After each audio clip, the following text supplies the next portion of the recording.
هەموو ئەو زوڵمەی کە لەسەر زەویە کراوە بە فیرعەون و بە قارون و بە هامان و بە هەموو ئەوانەوە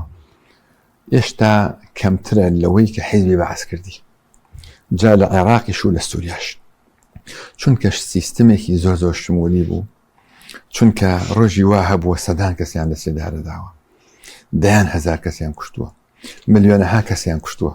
بە ناوی وحدە و حڕیە و ئیشتراکیەوە، بە ناوی عەرەبچێتیەوە. بۆیە غەیرە عەرەب لە وڵاتانی عەرەبە زۆر خەشم و قینیان هەیە بەرامبەر بە عەرەب، چونکە ئەو زوڵم و ستەمەیان بینیوە،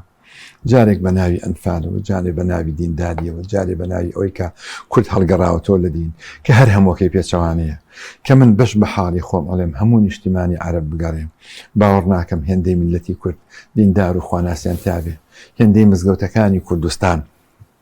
ئاوەدان بێ. کوردستان کە وڵاتی بەردەنوێژە، وڵاتێکی وەکو هەرێمی کوردستان زیاتر لە 6,000 مزگەوتی تایە، ئێسەش بەردەوام هەر ئەکرێتەوە، هەتا ئێسەش گوندێکمان نییە کەوا بێ مزگەوت بێ و بە ئەتی ەزانن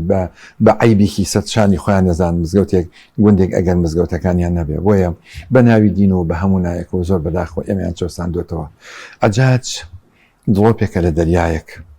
خاڵۆزا و پورزا و ئامۆزاکانی بەشار ئەسەد و حافظ ئەسەد